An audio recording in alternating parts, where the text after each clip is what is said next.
So just as a reminder, the midterm exam is coming up obviously tomorrow, Friday, March 2nd. Check Blackboard portal for the most up-to-date info and room assignments. And then we're going to have some time, hopefully, if we can finish on time or a bit earlier, we'll have some time for one-to-one question answers.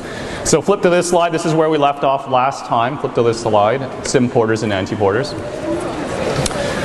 Okay, so while you are flipping to the slide that says sim porters and anti-porters, let's do a quick review of what we talked about last class. So this is going to be a very quick review, right? You don't have to flip back. I'm not teaching it from scratch, right? It's just a very, very quick review. So last class we talked all about transport proteins, and we said for transport proteins, you have channel proteins as well, you have transporter proteins.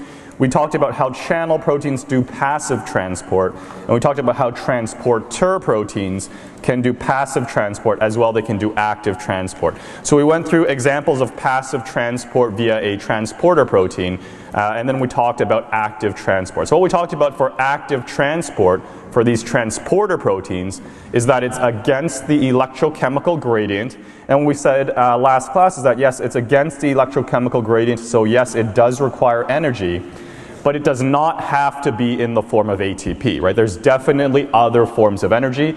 We went through 3 examples of different kinds of active transport. You can have co-transporters where one molecule going down the gradient moves a second molecule against the gradient. You have ATP-driven pumps, and you have light-driven pumps. And out of the 3 examples here, only one of them uses ATP. They all use energy, but only one of them uses ATP. So as an example here, this is the direction of the electrochemical gradient, right? The arrow here is not the direction of the transport, it's just the direction of the gradient. So high on the top side, low on the bottom side. You can see this yellow one is going against its electrochemical gradient, and to move it against its electrochemical gradient, you need energy. So we have the energy from the red one going down its electrochemical gradient. So imagine this one really wants to go down here. It's like a waterfall really wants to, say, enter the cell or go down here. And using that particular energy, you move the yellow one against the gradient. There's ATP-driven pumps that will use ATP to move a molecule against the gradient. As well, there's light-driven pumps that will use light energy to move a molecule against the gradient. So again, active transport, yes, requires energy, not necessarily ATP though. So let's move on and let's talk about sim porters and anti-porters. This is an example of active transport. This requires energy, but it's not going to be ATP here. Sim porters are where 2 molecules move in the same direction, and anti-porters are where 2 molecules move in opposite directions.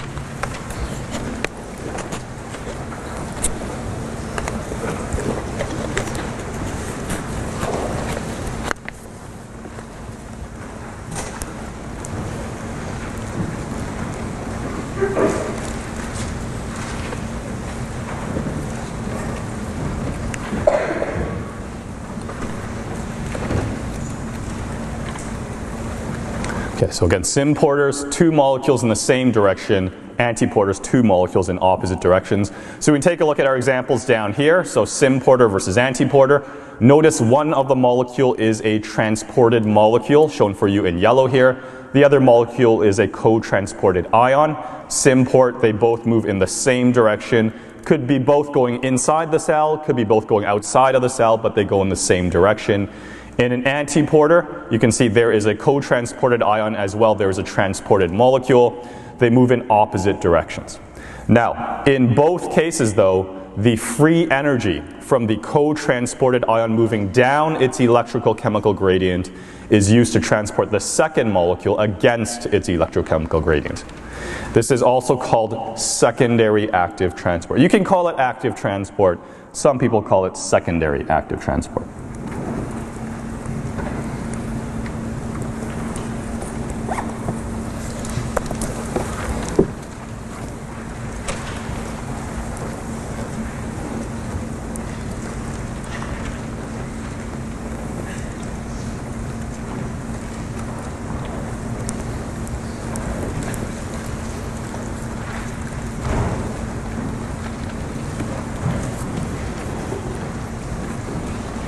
Okay, so whether it's sim porter or anti-porter, they both use the electrochemical energy, essentially the electrochemical gradient from the co-transported molecule moving down its gradient to transport another molecule against its gradient. Now it's still active transport. If you ask, is it active transport? Yes, it is active transport. It does require energy. Sometimes people call it secondary active transport. That's fine too. So let's take a look at our two examples up here. So the first example is again a symporter. So of course two molecules are moving in the same direction. So it's a symporter. You can see here this is the direction of the yellow molecule's electrochemical gradient. So not necessarily the direction of the transport, but it's the direction of the gradient. So it's high on the bottom side, low on the top side. Here is the blue molecule's electrochemical gradient. So again, not necessarily the direction of the transport, but the direction of the gradient, high on the top side, low on the bottom side. So you can see the yellow molecule, this transported molecule, is moving against its electrochemical gradient. And to move this transported molecule against its electrochemical gradient, you require energy. So that is done by moving this co-transported ion along or down its electrochemical gradient, right? So this blue thing really wants to go down here, really wants to go inside the cell as an example, right? It might move outside, it might move inside, but in this case, it really wants to go down, so it really wants to go down its electrochemical gradient. So it's kind of like a waterfall, right? It really wants to move down here, and so there's energy there, and using that energy, this protein will move this yellow molecule against its gradient.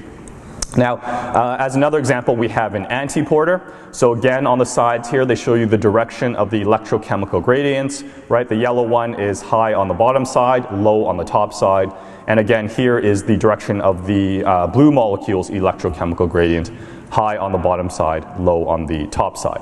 So you can see the blue one is going down its electrochemical gradient, right? It is going from kind of high concentration to low concentration, and there's energy in that, so it's going to move the yellow one against its electrochemical gradient. Now this is an antiporter, right? Because the molecules are moving in opposite directions. Okay, so very importantly again, symporter versus antiporter. Symporter, both molecules are moving in the same direction. Antiporter, both molecules are moving in opposite directions. However, in both cases, the blue molecule goes down its electrochemical gradient, and you move the yellow one against its electrochemical gradient. Now, as an example of a symporter, we have our sodium-glucose symporter. Here, sodium is the co-transported ion, so sodium moving down its electrochemical gradient provides the energy to move glucose against its concentration gradient. And the cooperative binding of sodium and glucose leads to a conformational change in the protein.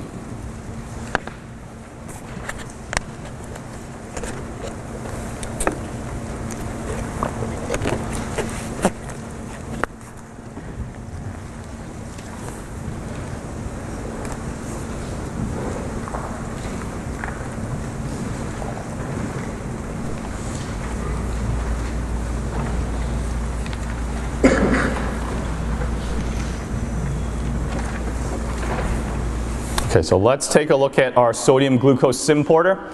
Now here we have our lipid membrane, so you can see on the outside in this particular case it's a bit more positively charged, on the inside it's a bit more negatively charged, right? This is the extracellular space, this is the cytosol. We talked about this membrane potential last class, right? So it's differences across the membrane. Again, it's not the charge of the actual lipids, and I'm not saying that everything on the outside is positive and everything on the inside is negative.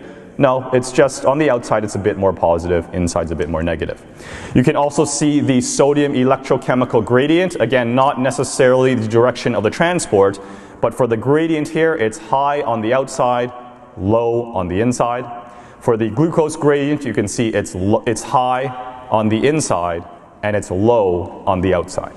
And so this is a sodium-glucose symporter. It's going to move both molecules in the same direction.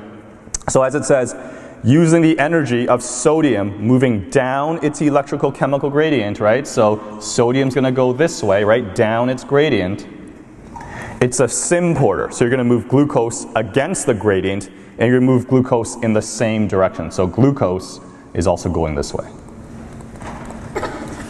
And that's exactly what the symporter does, right? So again, using the energy from sodium going down its electrochemical gradient, you move glucose against its gradient. It's a symporter. They're moving both molecules in the same direction, so sodium and glucose go into the cell.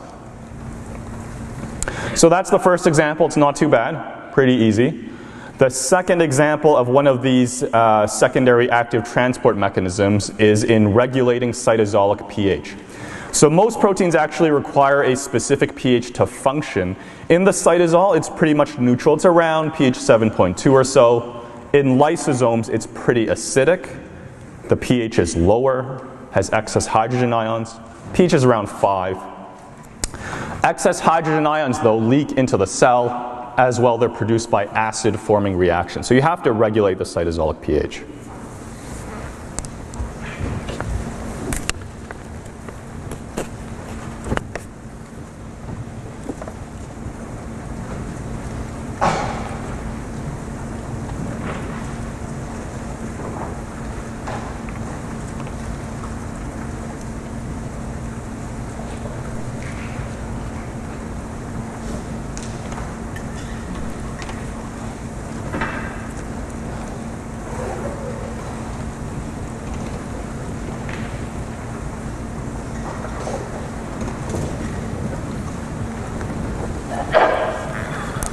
Okay, so as it says, most proteins require specific pH. So you have to make sure you have the right pH in the right compartment, right? Cytosol is pretty much neutral.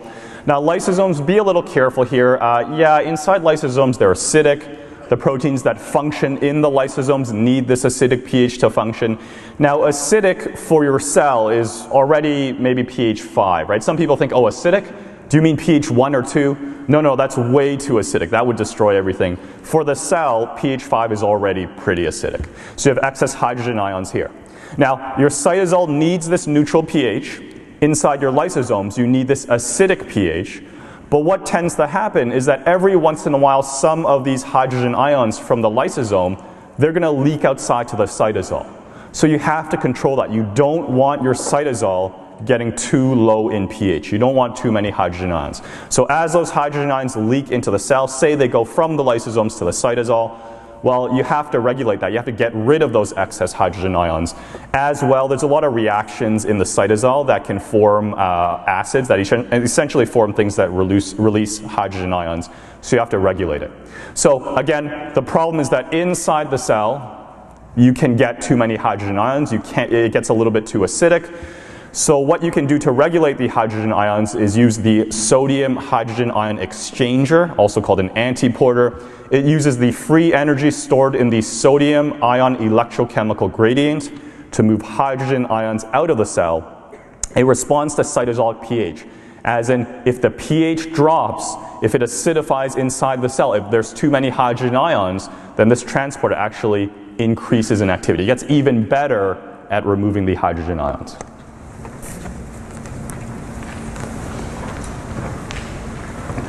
Let's take a look at the sodium hydrogen ion exchanger. So this is the outside of the cell.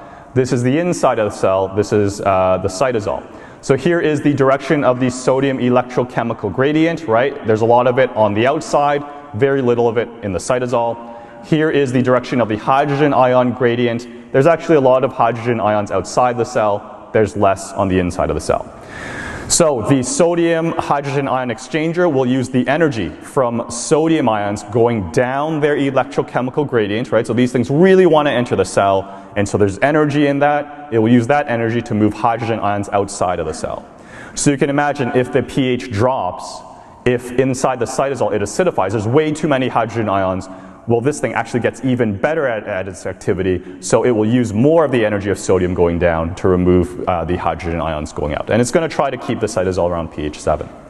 Okay, so that is our sodium hydrogen ion exchanger. Now, I think those last two examples were pretty easy, right? We talked about the sodium glucose symporter and the sodium hydrogen ion exchanger. Now, those of you who are already 5 steps ahead of me will know, oh, there's going to be a problem, right? So right away, if you're 5 steps ahead of me, you can see there's a problem. But if you're not 5 steps ahead of me, that's okay, right? When I was a student, I was never 5 steps ahead of the professor. But if you're ahead of me, you can see, oh, there's definitely going to be an issue, and that's shown for you here, right? So this is the outside of the cell. This is the inside of the cell. We already talked about the sodium glucose symporter. So imagine in yellow we have glucose here, right? This is not necessarily the direction of the transport. This is the direction of the gradient. Glucose is high on the inside, low on the outside. Here is the sodium electrochemical gradient, high on the outside, low on the inside. So again, for the sodium glucose symporter, you're using the energy of sodium going down its electrochemical gradient to move glucose against its gradient. And it's a SIM porter, so both things are moving inside. You're getting glucose into the cell. As well, we just talked about the sodium hydrogen ion exchanger. So here is the electrochemical gradient for sodium. Here is the electrochemical gradient for the hydrogen ions. We said sodium going down its electrochemical gradient is used to move hydrogen ions out, and you'll hopefully keep the pH around here, around 7. Now if you look at both of these, right, both of these actually use the energy of sodium going down its electrochemical gradient, right? So if these two keep on working, they keep on doing their thing, well, eventually the sodium concentration is going to be balanced. It's going to be the same on both sides. And if sodium keeps on entering the cell, and eventually if it's balanced, well, neither of these two things are going to work anymore because they can't use the energy of sodium going down their gradient. Right, so let me repeat that one more time. Right, both of these things rely on the energy of sodium going from the outside to the inside, say to move glucose in, or say to move hydrogen ions out. But as sodium keeps on entering, well, eventually the concentration of the sodium will be the same on both sides. And if it's the same on both sides, well, neither of these things will work. So to keep the sodium concentration different, what we're going to use is the sodium-potassium pump, a transport ATPase.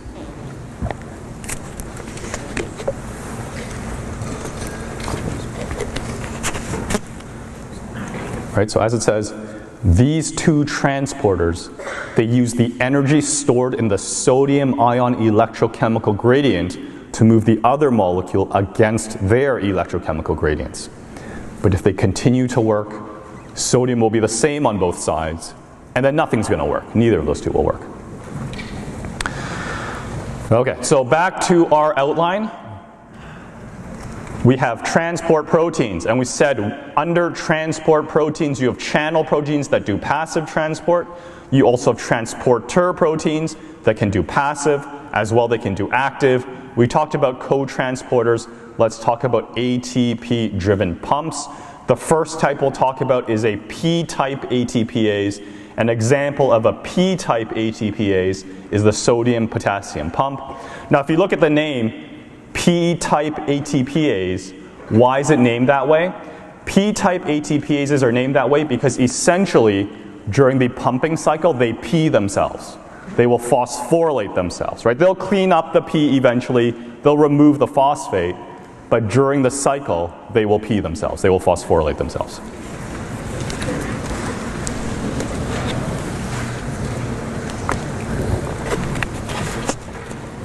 Okay, so very crude, but now everyone here is going to remember it on the final. No one's going to forget it. Okay, so for your example of a P-type ATPase, right, we have a sodium and potassium pump. It's going to move both of these against their electrochemical gradients. And as we kind of just talked about, the sodium gradients, it's used to transport nutrients into the cell, like glucose. It's used to maintain pH, and then something we don't quite talk about yet, it is also used for cell volume. Okay, so here is our lipid membrane. This is outside the cell. This is the cytosol. Here we have the direction of the sodium electrochemical gradient, more on the outside, less on the inside. Here is the direction of the potassium electrochemical gradient, more on the inside, less on the outside. And this is a P-type ATPase. Specifically, it's the sodium-potassium pump. It moves, as you can see, 3 sodium ions outside of the cell, so again, against the gradient. And it moves 2 potassium ions inside of the cell, again, against its gradient. Both of them go against the gradient. Notice in the process, it will take ATP, cut it to ADP, it pees itself, right? It's going to clean up the pee, it will remove the pee eventually, but in the process, it phosphorylates itself. Now, you can take a look at a video online in terms of how the sodium-potassium pump works. I'm not going to show it to you quite here because I think on the next slide here it pretty much explains everything you need to know. This is really, really complete. This is the pumping cycle of the sodium-potassium pump. There's a lot to know on the slide, but you do have to know this slide. So make sure you know all the steps quite well. Be a little careful. This slide is from your textbook, so you want to go over your textbook nomenclature a little bit. So remember what we talked about last class. Your textbook uses bigger fonts for bigger concentration, for higher concentration, smaller fonts for lower concentration. So if you take a look here, You can see this is the extracellular side, outside of the cell. This is the cytosol, the inside of the cell. Here's your plasma membrane. So here they show you, essentially the arrow does show you the direction of the transport. So you can see sodium goes from low to high, and potassium gets moved again from low to high, right? Potassium moves in the cell, sodium moves out of the cell. Now make sure you go through each one of the steps. I can show you them here. So in step number 1, ATP is bound to the pump, 3 sodiums bind an open cytosolic pocket. Notice right here, this is called the E1 conformation. So E1's over here. If you kind of skip ahead, you'll see, oh, E2's over here. Make sure you know what the E1 conformation is. It's bound to ATP, it's open to the inside, 3 sodiums are bound. In step number 2, the pocket closes and it prevents sodium escape. Notice, this is an occluded conformation. And if you skip forward, you'll see, oh, there's going to be an occluded conformation later on as well. This one is occluded here. Step number 3, ATP hydrolysis occurs. The pump is phosphorylated. You get the release of ADP to cause a conformational change to E2. Notice this step, it has P'd itself. It is now in E2 conformation. In the E2 conformation, the binding pocket is exposed on the extracellular side. 3 sodiums exit.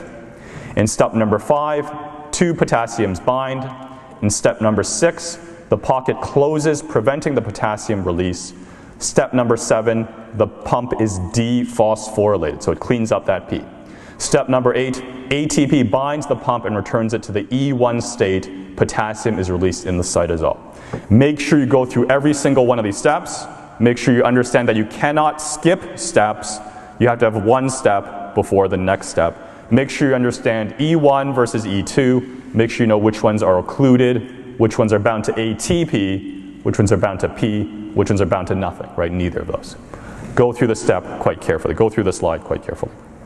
Okay, so let's move on from that. So let's go on to talk about how transport proteins regulate critical cellular processes. Again, always do your readings. So what we're going to talk about is the transcellular transport of glucose, ATP-driven pumps again, and then a bit more about membrane potential.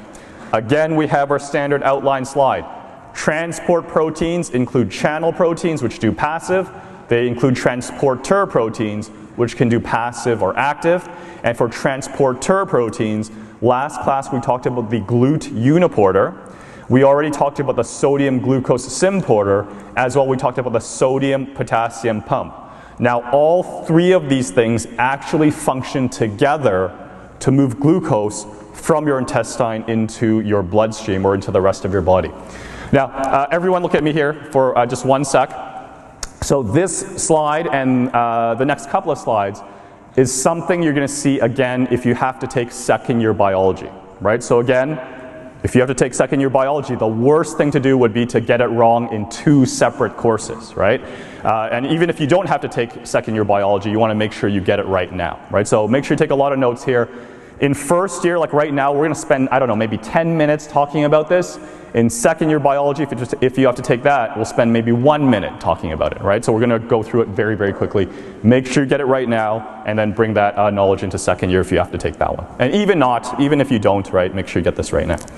Okay, so we're going to talk about how transport proteins work together to transport glucose from the intestine into the bloodstream. So here essentially is your intestine. This is the lumen. This is essentially the cavity where the food goes, right? You're digesting food, this is where it's going to be. Now, if you look at the lining of the intestine, you can see villi, right? These bumps here, these are villi. This gives it surface area, right? One villi is a villus. So if I zoom up on one of the villi, right? If I zoom up on a villus, I can see, oh, these are epithelial cells. Kind of cell called epithelial cells. There's definitely epithelial cells elsewhere, but there's epithelial cells here lining the villi. Now, if I look at my epithelial cells, which line all the villi, I can see that on this side is what we call an apical surface. Apical. So the apical surface essentially faces the lumen, faces the cavity. So this is apical. Now the side here, this side, right, this side here, as well as this side, is the lateral surface. The lateral surface faces the neighboring epithelial cells. Lateral surface faces the neighboring epithelial cells.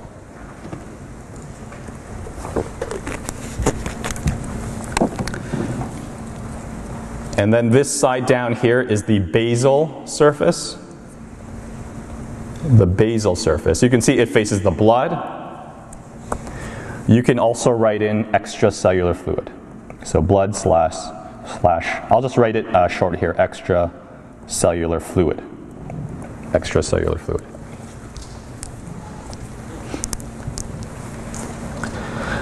The lateral side and the basal side are often quite similar in properties. So very often we call it the basolateral surface. The basolateral surface. You'll see that a couple of times in later lectures too.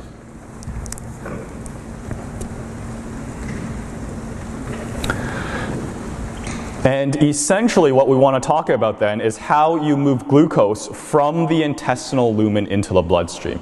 So if you look at your path of glucose, right, there's going to be glucose in the food that you eat, that you're digesting.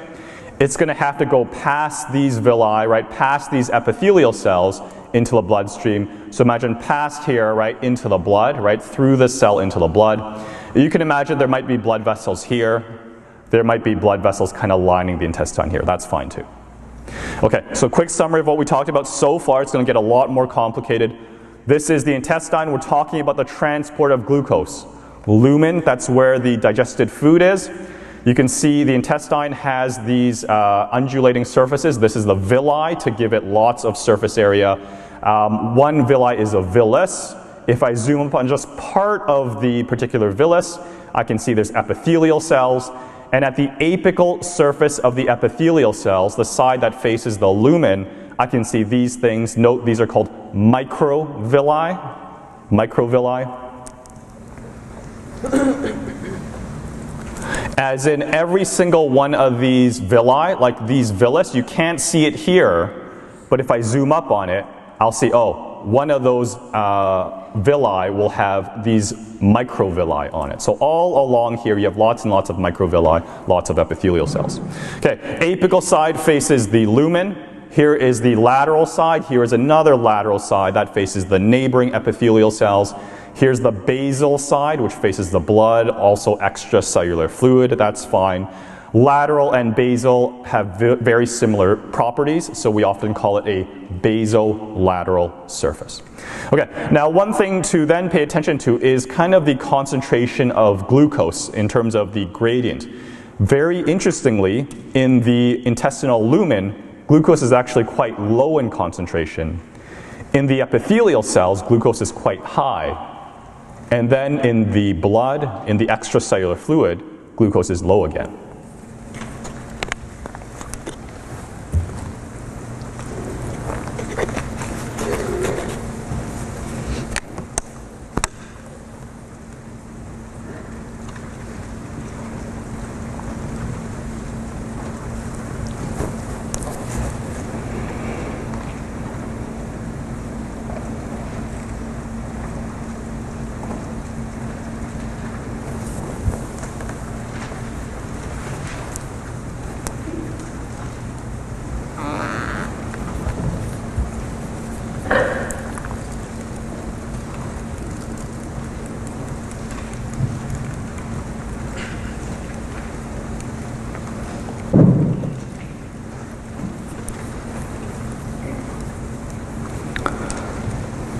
Okay, so the problem we're talking about is how do we move glucose from the lumen past those epithelial cells into the bloodstream?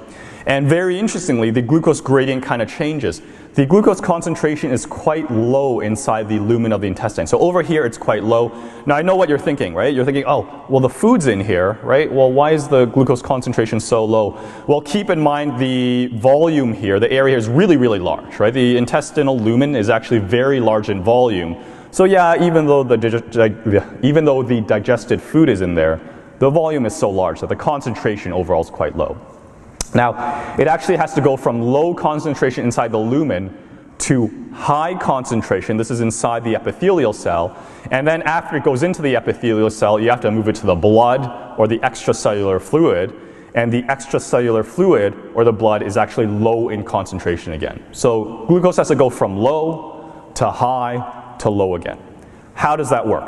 Well, if you look at your epithelial cells, on the apical side, not on the basolateral side, on the apical side, you have the sodium glucose symporter, right? The thing that we just talked about, the sodium glucose symporter. Now, take a look at the fonts here that the textbook uses, right? The font sizes, they're correct, right? So GL is glucose, it's smaller in the lumen, it's larger inside the cell. And that's what we said over here. You got to move glucose from low inside the lumen to high inside the cell. So glucose goes from low to high inside the cell. And if you're going to do that, you need energy. And so in this case, you use the energy from sodium going down its electrochemical gradient. So sodium, you can see, goes from high outside the cell to low inside the cell. Now, sodium is kept low inside the cell because you have the sodium-potassium pump, right? So on the basolateral side, you have the sodium-potassium pump. It's going to move sodium out, it's going to move potassium in, but essentially keeps sodium very low.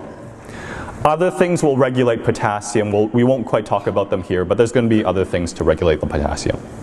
All right, now that you've moved glucose from low to high inside the cell, glucose is very high inside the cell. So on the basolateral surface, you will have the GLUT uniporter, specifically a GLUT2 uniporter, but it's a GLUT uniporter. And as we said, GLUT uniporters they just do passive transport, right? What we talked about last class. So it's going to move glucose from high concentration inside the cell to the lower concentration in the blood or extracellular fluid. And that's exactly how you transport glucose.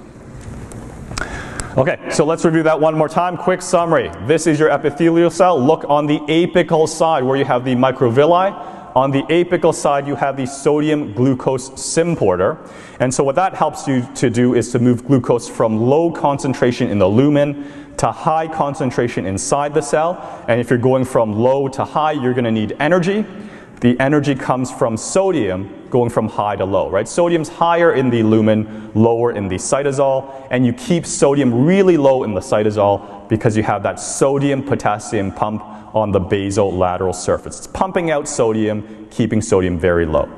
Glucose now is very high inside the cell, so on the basolateral surface what you have is the GLUT uniporter. The GLUT uniporter simply takes glucose, moves it from high inside the cell to low outside the cell where you have the blood or extracellular fluid. And that's essentially the transport of glucose.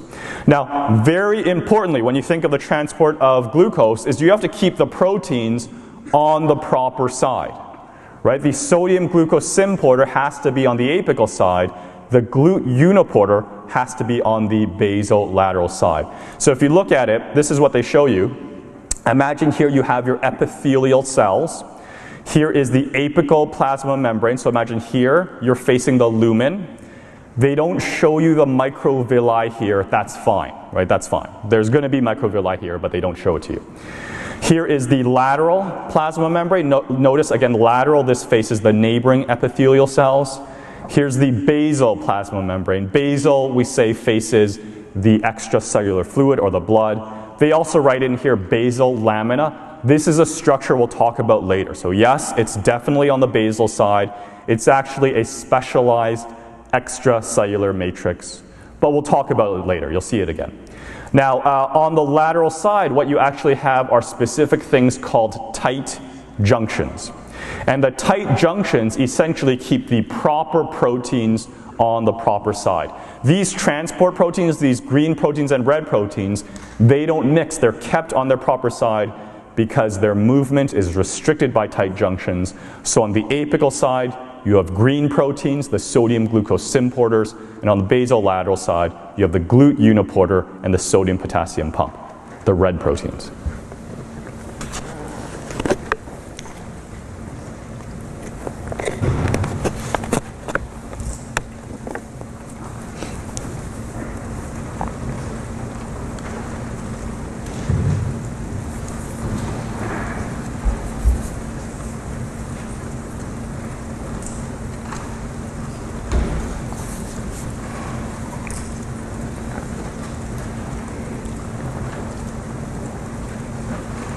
Okay, so again, epithelial cells here, they don't show you the microvilli, but notice your proteins. You have these green proteins, those sodium glucose symporters, they stay on the apical side. You have on the basolateral side the red proteins like the GLUT2 uniporter and the sodium potassium pump, they stay on the basolateral side. So if you think about it, right, remember how we talked about in your membrane, there's definitely lateral movement. So let's say the green protein here, it can diffuse around, it can go side to side, they can move side to side here, no problem. But they're not going to go to the basolateral side. If they try to diffuse down here, they're going to be stopped because over here you have tight junctions. They're not going to let the green proteins go to the basolateral side. And if you look at the red proteins, it's the same thing, right? The red proteins can diffuse all around the basolateral side, but they can't get to the apical side because, again, you have those tight junctions. They stop things from going to the wrong side.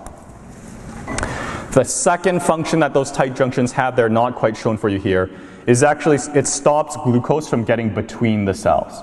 So imagine the glucose from the lumen, it can't get between the cells to the blood. And same thing from the blood or extracellular fluid side, right? The glucose can't get to the luminal side. So you have to kind of go through the cells. You have to go through the epithelial cells. And then just to review, like a lot of times I'm asked, well, okay, why is it important to keep the green proteins on the apical side and the red proteins on the basolateral side? Well, let's think about our example that we just talked about on the last slide, right? We said, okay, sodium glucose symporter moves glucose from low to high, so it goes from the lumen to the inside of the cell. Then the GLUT uniporter goes from high to low, goes from the cytosol to the blood. Well, what happens if somehow the GLUT uniporter got over here to the apical side? Right, if the GLUT uniporter got to the apical side, well, yeah, you move glucose from low to high inside the cell, but then glucose just goes from high to low right back out into the lumen. So you just wasted your time, right? You move glucose in, but then you let it go back out into the lumen. So that doesn't help at all. You got to keep the proper proteins on the proper side. Okay, last little thing just to really emphasize what we're talking about in this particular section. Let's do a quick clicker question. This one's a very complicated one. I'll take you through it. We'll post the answers as well. If the glucose concentration in the extracellular fluid on the basolateral side is higher than the cytosol of the intestinal epithelial cells, which of the following will occur? So take a look and then try to click in.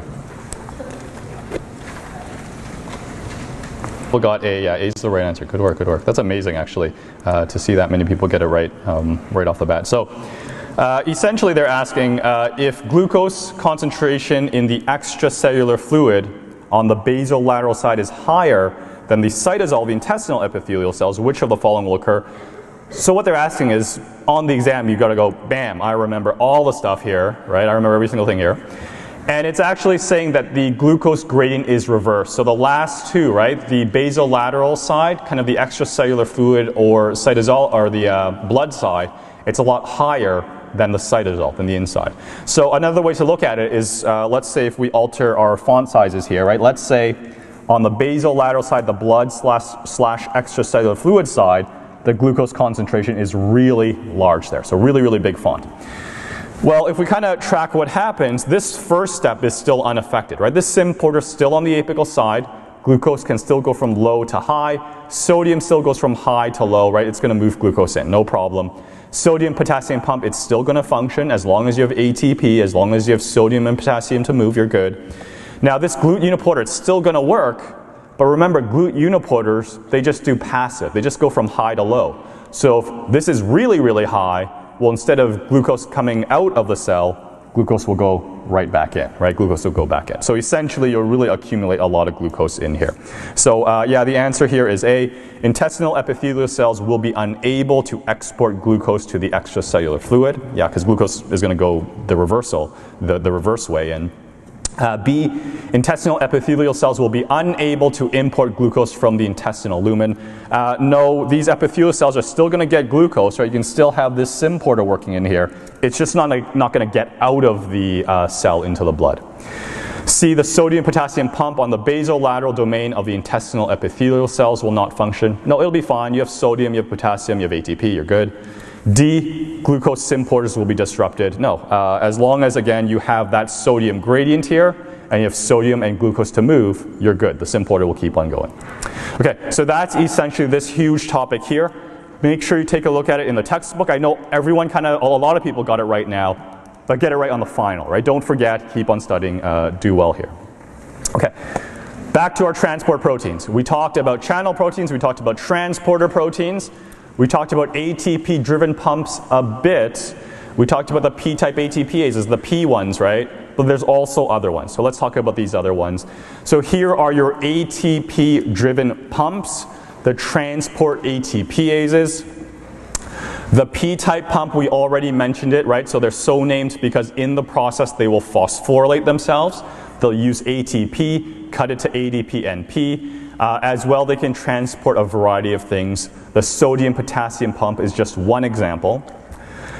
The second type is the F-type and V-type proton pump. We'll talk about that next, right? So not yet. Over the next slides, we'll talk about it.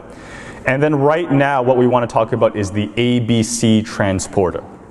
And ABC transporters essentially use ATP, right? And usually it's 2 molecules, but it doesn't have to be 2 molecules.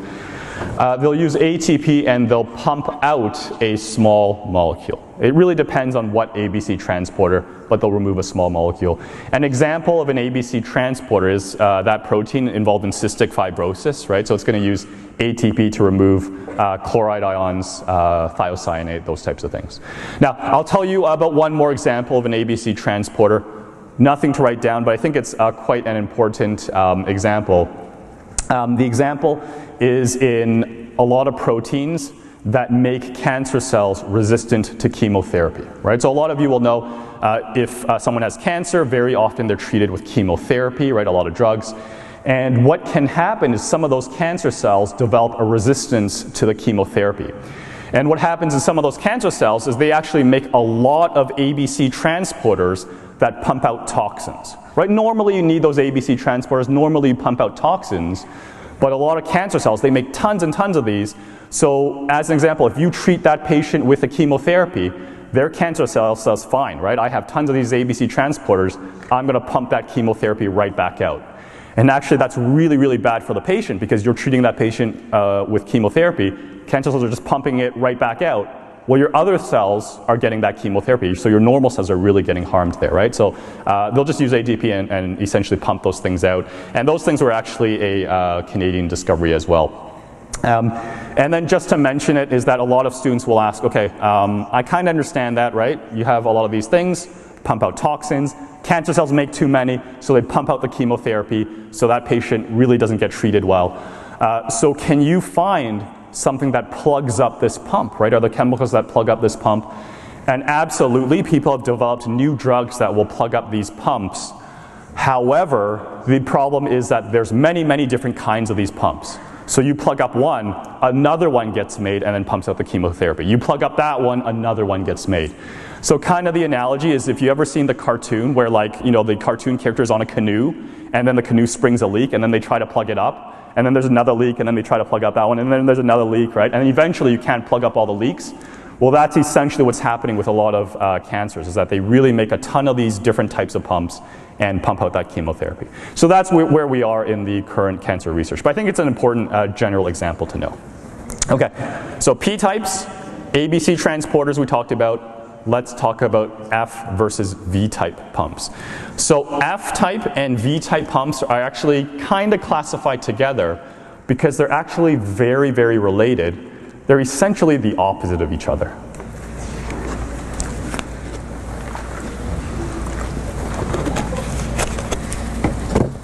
Okay, so let me just fix this up here. You just scratch off this bullet point here. That's not quite right.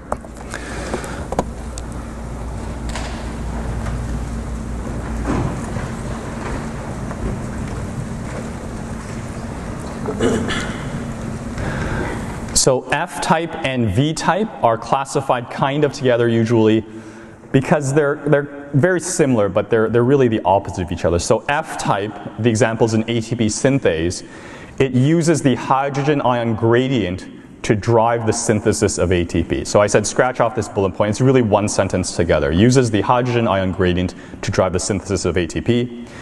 As an example, it's in mitochondria, it's in chloroplasts, it's in bacteria. And then the V-type transport ATPase is a hydrogen ion pump. It uses ATP. It pumps hydrogen ions into organelles. It acidifies the lumen of the lysosome. So again, scratch this off. It acidifies the lumen of the lysosome, and as well as in plant vacuoles. Now this will become a little bit more clear if you let me show you on the next slide. So if you look at the next slide, here is our F-type and here is our V-type. The example of the F-type is the ATP synthase. Example of the V-type is the hydrogen ion pump. So let's look at the F-type first. The example is one that is in the inner mitochondria membrane. I know a lot of you will have seen this before. In the mitochondria inner membrane space, you have, this should be intermembrane space, right? So between the inner and outer membranes. So intermembrane space.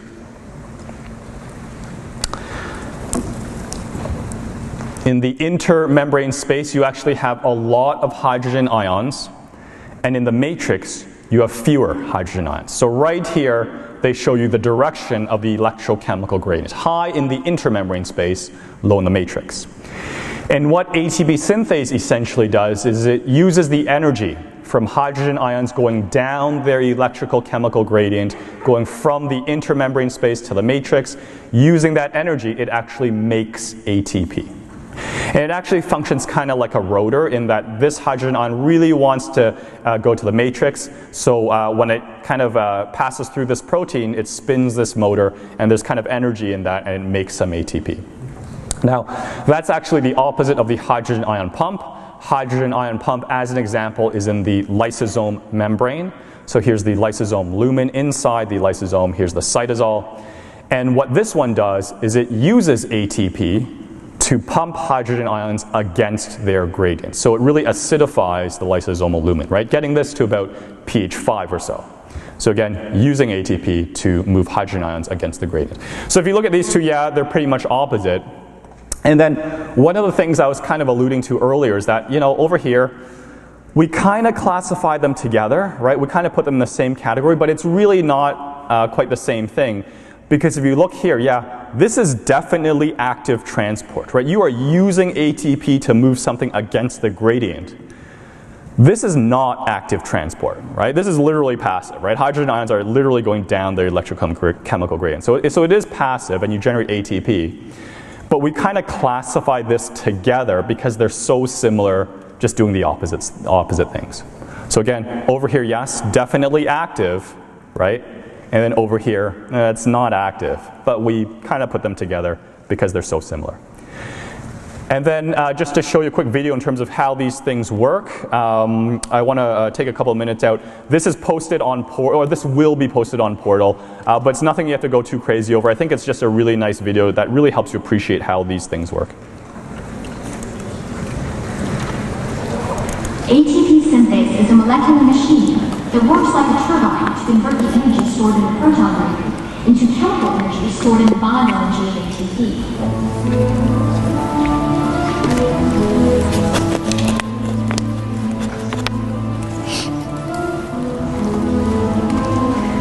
The flow of protons down the electrochemical gradient drives a rotor that lies in the membrane. It is thought that protons flow through an entry open to one side of the membrane and bind to rotor subunits. Only protonated subunits can then rotate into the membrane, away from the static channel assembly. Once the protonated subunits have completed an almost full circle and have returned to the static subunits, an exit channel allows them to lead to the other side of the membrane. In this way, the energy stored in the proton gradient is converted into mechanical rotational energy. The rotational energy is transmitted via a shaft attached to the rotor that penetrates deep into the center of the characteristic lollipop head, the F1 ATPase, which catalyzes the formation of ATP.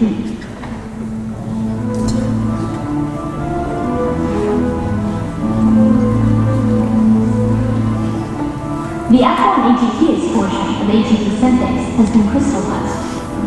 So I'll stop it there, but you can really see how it's kind of like a rotor that spins this and then does stuff down there. And it's quite interesting in terms of how all the different alpha helices and beta sheets work together.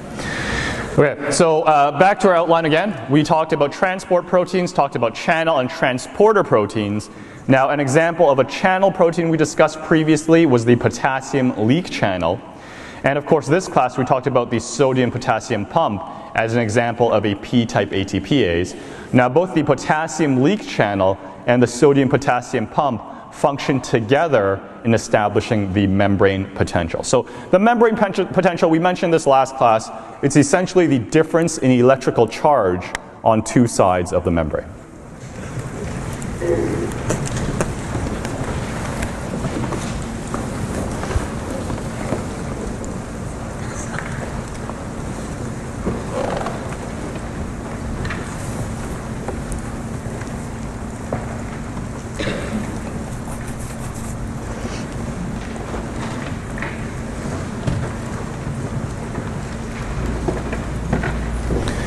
So you take a look at our lipid bilayer here. Imagine this is our membrane. Remember, the membrane potential is essentially the difference in electrical charges. Again, typically on the outside it's going to be a bit more positive, on the inside a bit more negative. And again, this is not the charge of the actual phospholipids. And I'm not saying on the outside it's all positive and inside it's all negative. No, it's just a slight difference. Outside's a bit more positive, inside's a bit more negative. And this is quite important because it's used by symporters and antiporters to carry out secondary active transport. As well, it's important in action potentials in nerve cells. Now, how do you generate the membrane potential in animal cells? You use the potassium leak channel as well as the sodium-potassium pump. The potassium leak channel plays a major role, lets potassium essentially leak out of the cell. The sodium-potassium pump is going to move 3 sodium ions out and 2 potassium ions in, so that's going to generate essentially a difference in charge.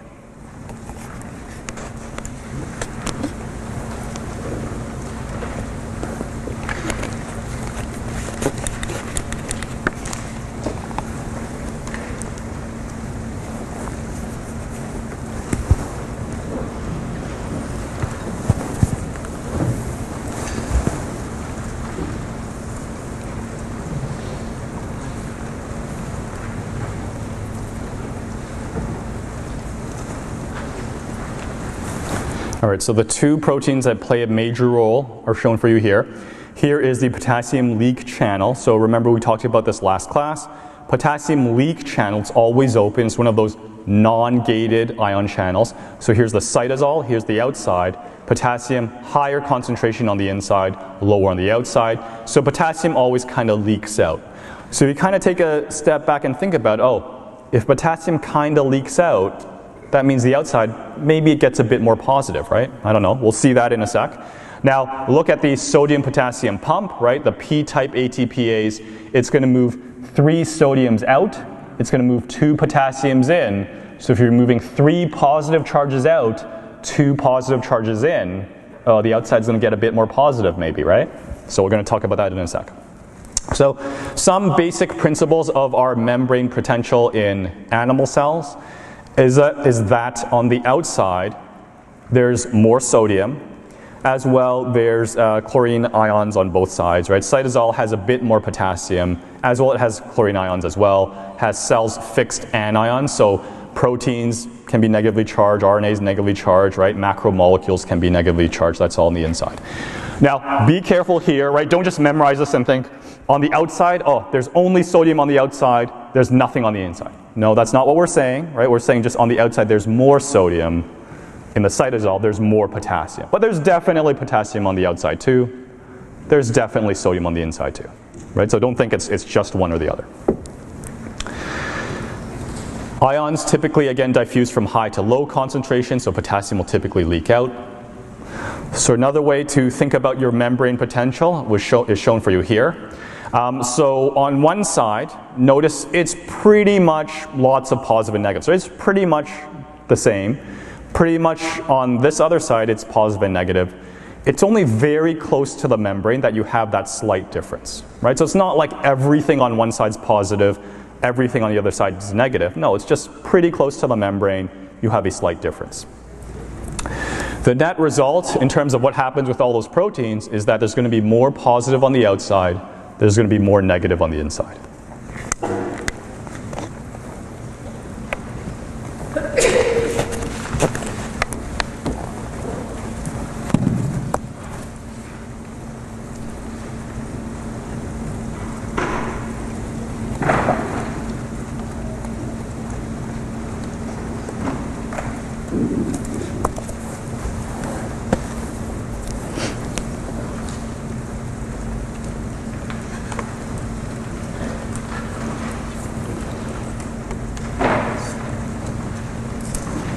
Okay, so as you wrote down, typically what you see in these animal cells is that it's more positive on the outside, right? You have a bit more sodium, a bit more potassium. We'll talk about this in a sec. It's a bit more positive on the outside, it's a bit more negative on the inside. Now that resting membrane potential, the regular membrane potential, varies from minus 20 millivolts to minus 120 millivolts. So notice what they're saying here, right? When you measure that resting membrane potential, this number here, minus 20 to minus 120, it's from the perspective of the inside of the cell, right? Because we said the inside is more negative. So if you see minus 20, that means the inside's more negative. Minus 120, oh, the inside's even more negative. So if you see something like plus 20, that will tell you, oh, that means the inside is more positive, right? This measurement here is from the perspective of the inside, right? So minus 20, minus 120, that means the inside's more negative, which is what's regular. But if all of a sudden you measure a plus 20, well, that would mean the inside is more positive, right? So usually it's minus, usually it's from the perspective of the inside. Okay, now the past couple of slides are kind of confusing. They all start to blend together, right? We've been through like almost an hour of lecture. Everything kind of blends together, like, oh, it's all really, really messy. But if you pay attention for the next slide, you'll get the general picture. So let's take a look at the next slide. Here is your cell, right? It's really ugly, but we drew it, so that's what you get. On the outside, you have more sodium, right? You definitely have sodium on the inside, but you have more sodium on the outside. You have potassium on the inside, right? There's more potassium on the inside. Sure, there's some on the outside, but more potassium on the inside. Chlorine anions, right, can be outside. They can be on the inside too. You have more anions on the inside. Now, think about your transport proteins. You have the sodium-potassium pump. The sodium-potassium pump is moving sodium outside against its gradient. It's moving potassium inside against its gradient. Look at the difference in charge here. Essentially, this thing is making the outside more positive, right? Every time this thing works, the outside becomes +1, right? Gets an extra positive charge. In addition, on the membrane, you have your potassium leak channel. Check out the potassium here, right? Potassium is higher here. So potassium is going to leak out, right? It's going to go from the inside to the outside. Now be a little careful here, right? Because this starts to get a bit confusing. So if you look here, right, the outside's a bit more positive, right? Inside's a bit more negative. Potassium is leaking out, so the outside becomes even more positive. So you can see what's happening here, right? Outside's more positive, inside's more negative. But remember, it's not just about concentration. It's also about the electrochemical gradient. So if the outside's more positive, right, it's going to repel some of these potassiums. So the potassium is never going to equalize. It's never going to go completely out. The positive charge on the outside does repel it a bit. But the concentration is so different here. The concentration here is so high that, yeah, some potassiums will leak out. So the outside does get a bit more positive. The net result is that there's more positive on the outside, and there's more negative on the inside.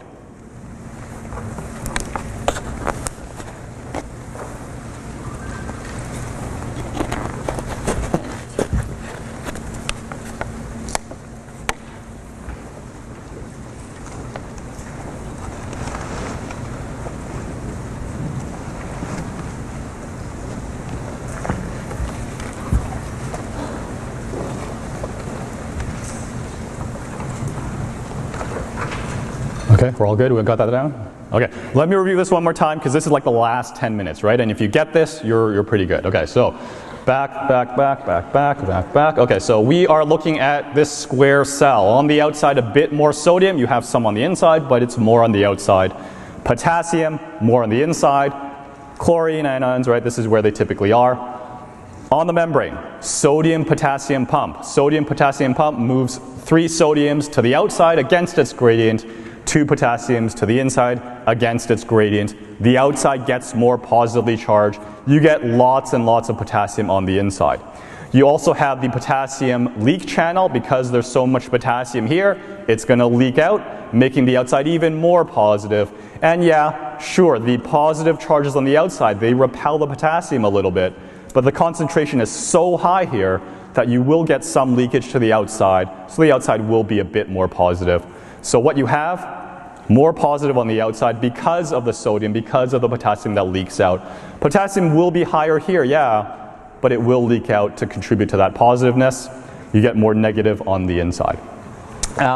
You can take a look at this video. I won't quite show it for you here, but just note down here, there's also something we didn't talk about, sodium leak channels. They're also present in some plasma membranes, but these contribute less to the resting membrane potential. They're not always there, they do contribute, but it's not something we'll go into too much detail. That's just pretty much a note.